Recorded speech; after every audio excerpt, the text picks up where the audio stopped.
Democracy democracy democracy, हम सब democracy करते रहते हैं कि इक्वल राइट्स हैं, मैन वुमेन में भेद नहीं है। तो मैं कहा भाई साहब हाँ बिल्कुल सही कह रहे हो, ऐसा है, होना भी चाहिए। भाई इक्वालिटी तो सबको अच्छी लगती है तो वो तो होनी चाहिए। बट अगर मैं तुम लोगों से पूछूं कि जो डेमोक्रेसी है वो आखिर ओरिजिनेट कहाँ हुई थी, तो वैसे तो ज्यादातर लोगों को पता ही नहीं होगा। बट अगर किसी को पता है, जिसने पढ़ा बड़ा है, तो तुम्हारा आंसर हुआ कि ग्रीक में एक एंशिएंट सिटी थी एथेंस करके, वहां पर डेमोक्रेसी ओरिजिनेट हुई थी। करीब 2400 साल पहले की बात है। पर क्या हो अगर मैं तुमसे कहूँ कि भारत में डेमोक्रेसी उससे भी पहले से थी। अब तुम लोग हाँ मुझे पता है इस वीडियो को छोड़ के जाने का प्लान बना चुके हो, तुम्हें लगेगा कि मैं भांग पी के वीडियो बना रहा हूँ, कुछ भी बोल रहा हूँ, लेकिन ऐसा नहीं। भारत के अंदर 2600 साल पहले इस तरह के किंगडम्स थे जिन्होंने डेमोक्रेटिक प्रिंसिपल्स को अप्लाई करा था। ये किंगडम्स करीब 300 साल चले थे और उसके बाद मोनार्की दोबारा से आ गई थी। और ये जो फैक्ट है कि ग्रीस से पहले इंडिया के अंदर डेमोक्रेसी थी और ऐसी वैसी नहीं, एक्चुअल डेमोक्रेसी थी। बिकॉज मैं तुम्हें थोड़ी देर में ग्रीक की जो डेमोक्रेसी है उसके बारे में बताऊंगा तो तुम्हें पता चल जाएगा कि ग्रीक की डेमोक्रेसी के नाम पे मजाक था। तो आज की बैठक में इसी विषय पे चर्चा करते हैं। अब ये जो बैठक हमने लगाई है, वार्तालाप हमारा चलेगा, उससे पहले तुम लोग चैनल को सब्सक्राइब वगैरह करते क्या, वीडियो को लाइक कर दो, कर दिया करो ना, अच्छा लगता है, मोटिवेशन मिलता है। अच्छा तो पहले डेमोक्रेसी की बात करते हैं और खास तौर पे ग्रीक डेमोक्रेसी की बात करते हैं। जो डेमोक्रेसी है वो दो ग्रीक शब्दों से मिलकर बनी है। डेमोस जिसका मतलब है पीपल, क्रेटोस जिसका मतलब है पावर या फिर रूल करना। इन दोनों को मिला के डेमोक्रेसी बनी है, यानी rule of the people. Democracy का सीधा अर्थ यही है कि जो जनता है, जनता जनार्दन है, उसके पास पावर होगी। हालांकि जनता जनार्दन के अंदर अगर दिमाग कम होगा तो नेता भी वैसे ही दिमाग कम वाले आएंगे, है ना। बट और मैं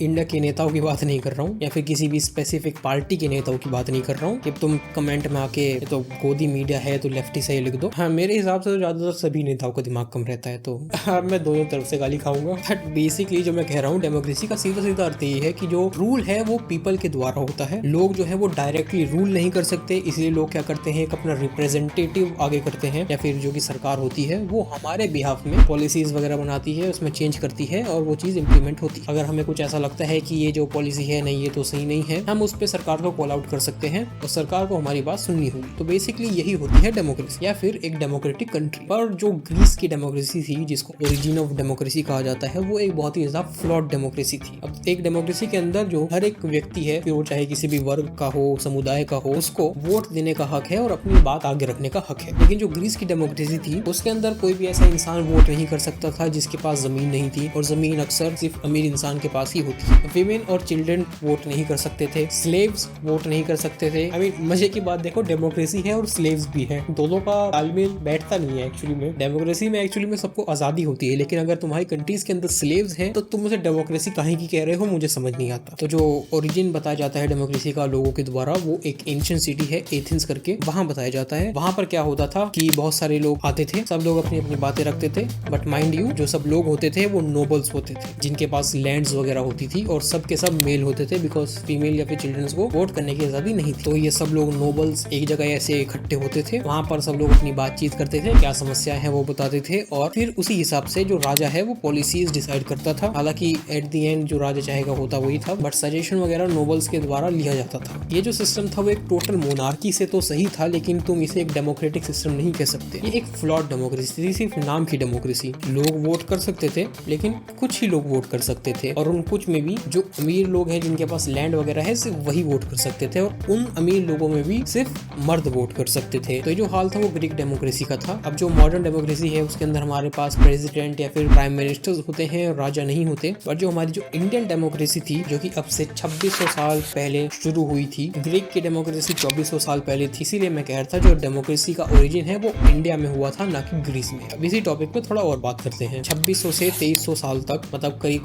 300 साल पीरियड में ये डेमोक्रेसी, ये रिपब्लिक नेशंस या फिर छोटे छोटे जो किंगडम्स थे, छोटे तो नहीं कहूंगा, कुछ किंगडम्स काफी बड़े भी थे, इन किंगडम्स ने रूल करा था। इन जो किंगडम्स का हेड था वो कोई एक राजा होता था या फिर कोई भी इंसान जिसे पब्लिक इलेक्ट करती थी। वो जो राजा होता था उसका काम होता था पब्लिक की सेवा करना, पब्लिक की जो समस्याएं हैं उन्हें दूर करना, उनकी जो सुविधाएं हैं उन्हें बढ़ाना वगैरह वगैरह। अगर राजा कोई भी इस तरीके का काम करता था जो लोगों को पसंद नहीं आता था, या फिर राजा पूरे किंगडम को, देश को अपने कब्जे में करने की कोशिश करता था, तो लोगों के पास ऑप्शंस थे कि वो राजा को वहां से हटा सकते हैं और किसी एक और दूसरे इंसान को गद्दी पे बैठा सकते हैं। अब तुम्हें लगेगा कि ये डेमोक्रेसी कहाँ से हुई जहाँ पर राजा रूल कर रहा है, बट माइंड यू, अगर कोई भी व्यक्ति पब्लिक के द्वारा इलेक्टेड हो और पब्लिक के द्वारा अकाउंटेबल हो, अगर वो कोई भी गलती करेगा और पब्लिक के पास पावर हो कि वो उस इंसान को हटा सकती है, और यहाँ पर मैं सिर्फ नोबल्स की बात नहीं कर रहा हूँ, मैं एक्चुअल में पब्लिक की बात कर रहा हूँ। हूँ, जो आम लोग होते हैं, अगर उनके पास सेइंग है कंट्री में कि भाई साहब ये होना चाहिए लेकिन वो चीजें नहीं हो रही हैं, तो हम आपको हटा देंगे। अगर इस तरह की सिचुएशन है कंट्री में तो उसको डेमोक्रेसी कहते हैं। लोगों की आवाजों को दबाया जा रहा है, वो डेमोक्रेसी नहीं है। हम लोग वोट कर रहे हैं, वो डेमोक्रेसी नहीं है। एक ही राजा बार बार इलेक्ट होकर आ रहा है, वो डेमोक्रेसी नहीं है। इसीलिए जो स्टेट है,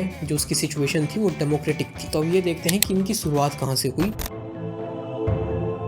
जो इंडिया की डेमोक्रेटिक कंट्रीज थी या फिर किंगडम्स थे, इनको जनपदा या फिर महाजनपदा कहा जाता था। अगर तुम हिस्टोरिकल अकाउंट्स में देखोगे तो हमें 16 महाजनपदास के प्रूफ मिलते हैं। हो सकता है होने को और भी ज्यादा हो, बट बेसिकली हमें 16 जनपद के बारे में नॉलेज है। अब इन जनपद की जो शुरुआत हुई थी एज अ ट्राइब हुई थी। कई ट्राइब्स ने साथ आके बड़ी बड़ी परमानेंट सेटलमेंट्स बनाई जहाँ पर वो लोग रह सकते थे। यही सेटलमेंट्स चलते चलते बड़ी हुई, एक शहर दूसरे में बदले, दूसरे 3 शहर हो गए। धीरे धीरे सेटलमेंट ने किंगडम्स का, बड़े बड़े किंगडम्स का रूप ले लिया। शुरुआत में यहाँ पे मोनार्की होती थी, लेकिन बाद में इन सभी सेटलमेंट्स ने एक रिपब्लिक और डेमोक्रेटिक स्टेट बनने का फैसला लिया और उसके अंदर कन्वर्ट हो गए। और ओवर टाइम इन्हीं जनपद ने लैंड्स के लिए एक दूसरे से फाइट वगैरह करी और दूसरी टेरिटरीज को कॉन्कर करा, अपनी लैंड को एक्सपेंड करा, और इनमें से कुछ जो जनपद थे वो महाजनपद में कन्वर्ट हो गए। तो अगर तुम लोग क्यूरियस हो कि इन जनपद का जो मेंशन है वो हमें कौन सी जगह पर मिलता है, वैसे तो इन जनपद के काफी अलग अलग मेंशंस हैं, लेकिन जो प्रोमिनेंट और सबसे डिटेल मेंशन है वो काफी सारे बुद्धिस्ट टेक्स्ट में मिलता है, महाभारत वगैरह में मिलता है, रामायण में मिलता है। अब इंडस वैली की बात तुम्हें पता होगा, इंडस वैली के अंदर जो सिटीज थी वो वेल प्लान्ड सिटीज थी, काफी बड़ी बड़ी सिटीज भी थी, काफी बड़ी परमानेंट सेटलमेंट्स थी, लेकिन उसके बाद लोगों ने उन सेटलमेंट्स को छोड़ दिया और वहां से हट गए। अगर तुम्हें उसके ऊपर वीडियो चाहिए कि क्यों हटे,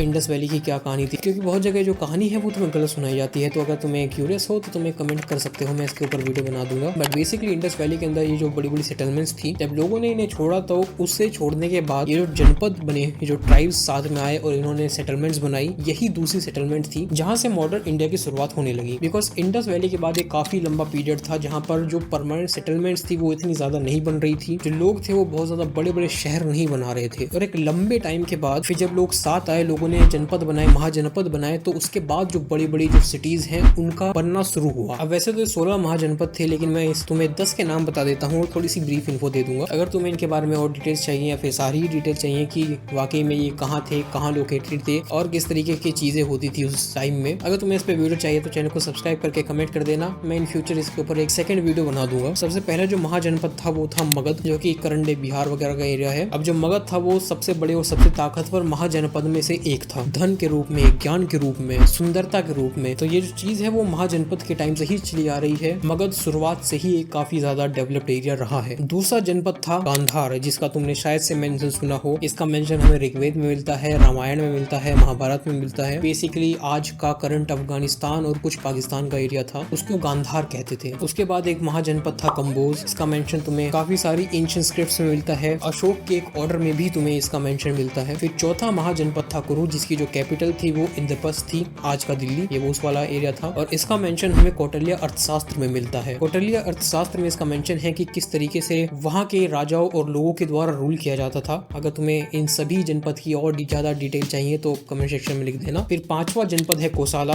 अब ये जो जनपद है इसकी जो कैपिटल थी वो अयोध्या थी और ये उस टाइम का सबसे बड़ा और सबसे ज्यादा ताकतवर महाजनपद था। उसके बाद एक जनपद है माला। जो माला वाला जनपद है इसके अंदर दो जो बड़ी सिटीज आती हैं वो बुद्धिस्ट और जैन्स के लिए बहुत ज्यादा इंपॉर्टेंट सिटीज हैं, कुशीनारा और पावा। कुशीनारा में जो लॉर्ड महावीर थे उन्होंने अपनी लास्ट मील ली थी और पावा के अंदर लॉर्ड बुद्धा ने अपनी लास्ट मील ली थी। उसके बाद सातवां और हमारा आज के लिए आखिरी महाजनपद है पंचाला। पंचाला एक्चुअली में दो किंगडम्स के अंदर डिवाइडेड था, दक्षिणा पंचाला और उत्तरा पंचाला। उत्तरा पंचाला की जो कैपिटल थी वो बरेली थी और दक्षिणा पंचाला की जो कैपिटल थी वो फारुखाबाद थी। अगर तुम्हें इसके ऊपर और ज्यादा डिटेल चाहिए तो तुम्हें पता है, सब्सक्राइब कर देना, कमेंट कर देना। अभी जो ग्रीक डेमोक्रेसी है इसके फ्रॉड के बारे में तो मैंने तुम्हें बता दिया, लेकिन एक इससे भी बड़ा फ्रॉड है जो पूरी दुनिया में हो रहा है और भारत में भी हो रहा है। और सही बताऊं ये भारत के लिए बिल्कुल अच्छी चीज नहीं है। इससे जो भारत की इकोनॉमिक ग्रोथ है काफी हद तक रुक जाती है। अगर इस फ्रॉड के बारे में तुम्हें जानना है तो तुम लोग इस वाली वीडियो पे क्लिक करके जान सकते हो। बाकी वीडियो को लाइक कर देना, शेयर कर देना, कमेंट कर देना और चैनल को सब्सक्राइब कर देना। अब तुमसे मुलाकात होगी हमारी अगली बैठक में।